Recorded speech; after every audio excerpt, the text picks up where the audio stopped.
Bonjour à tous. Je continue à vous partager des extraits du livre de Yves Semen sur la théologie du corps de Jean-Paul II. Le langage du corps relu dans la vérité, suite. Le langage du corps relu dans la vérité de sa signification sponsale constitue, par les paroles des nouveaux époux, l'union-communion des personnes. Si le consentement conjugal a un caractère prophétique, s'il est la proclamation de la vérité qui provient de Dieu, et en un certain sens l'énoncé de cette vérité au nom de Dieu, cela se réalise surtout dans la dimension de la communion interpersonnelle, et seulement de manière indirecte, devant les autres et pour les autres.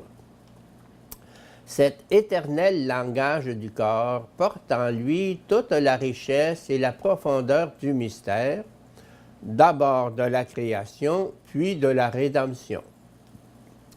En actualisant le signe visible du sacrement par les paroles de leur consentement conjugal, les époux expriment dans ce signe le langage du corps avec toute la profondeur du mystère de la création et de la rédemption.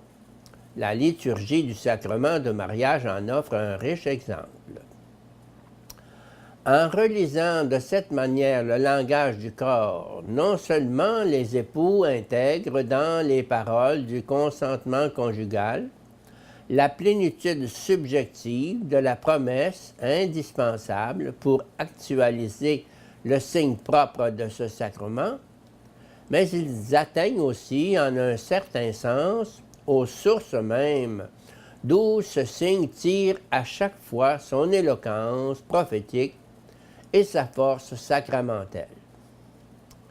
Il n'est pas permis d'oublier qu'avant d'être prononcé par la bouche des époux, ministres du sacrement, en tant que sacrement de l'Église, le langage du corps a été prononcé par la parole du Dieu vivant, à commencer par le livre de la Genèse, puis à travers les prophètes de l'Ancienne Alliance et jusqu'à l'auteur de l'Épître aux Éphésiens.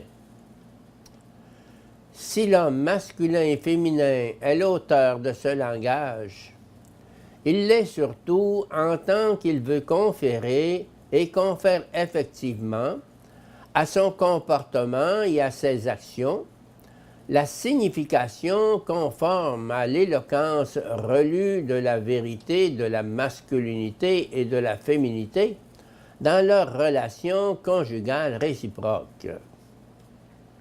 Dans ce cadre, l'homme est à l'origine d'actions qui ont par elles-mêmes des significations définitives. Il est donc l'origine causale d'actions et en même temps l'auteur de leur signification. La somme de ces significations constitue en un certain sens l'ensemble du langage du corps, par lequel les époux décident de se parler l'un à l'autre comme ministres du sacrement de mariage. Le signe qu'ils actualisent avec les paroles du consentement conjugal n'est pas simplement un signe immédiat et passager, mais un signe prospectif qui produit un effet durable, c'est-à-dire le lien conjugal unique et indissoluble, tous les jours de ma vie, c'est-à-dire jusqu'à la mort. C'est dans cette perspective qu'ils doivent remplir ce signe avec le contenu multiforme offert par la communion conjugale et familiale des personnes, et aussi avec ce contenu qui provient du langage du corps et est sans cesse relu dans la vérité. De cette manière, la vérité essentielle du signe demeurera organiquement liée à l'éthos de la conduite conjugale. Dans cette vérité du signe et par suite dans l'éthos de la vie conjugale, s'insère de manière prospective la signification procréatrice du corps, c'est-à-dire la paternité et la maternité dont nous avons traité précédemment.